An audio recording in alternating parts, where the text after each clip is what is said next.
Well, first of all, it is important to distinguish between citizen engagement and stakeholder engagement. They are both very important for water governance, because governance is about collective decision making, in this case concerning water management and water issues.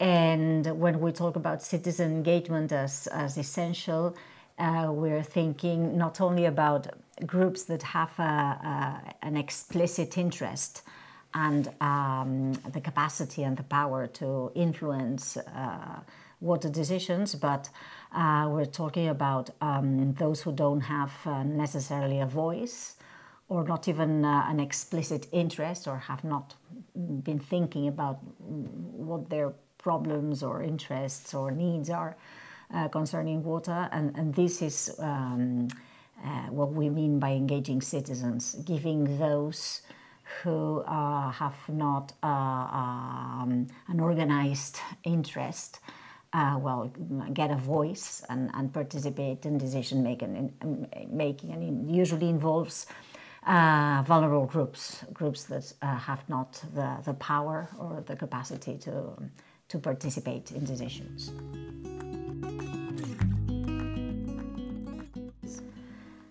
There are different strategies. We like to talk about the ladder of participation to see how different these strategies can be.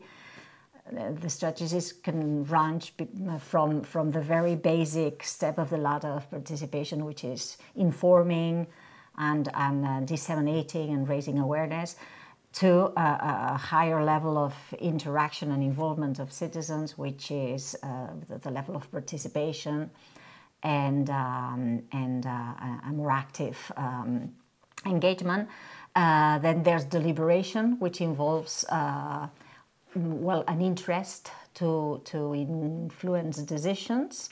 And at the top of the ladder, the strategy of co-creation would mean giving all the community enough power and space to not only be informed and participate, but also to deliberate and to co-create and co-decide issues concerning water. Yeah, so in the West Country, in the UK, we run, as West Country Rivers Trust, we run a citizen science investigation scheme, which is where members of the community can go out and measure the water quality in their rivers, and we equip them to do this. And I mean, it's great, it gives us data and information, and we can make all sorts of decisions with that. But the main benefit, it gets a section of society that isn't normally empowered to make decisions and build a level of understanding of their river, to give them a voice, and it empowers communities to act and get involved. And so that's been one of the biggest benefits, is really giving an authentic voice to the river and giving it a level of empowerment, which means those people are now around the table and they're getting involved with planning for the catchment and understanding what should be happening and what their role is in that activity.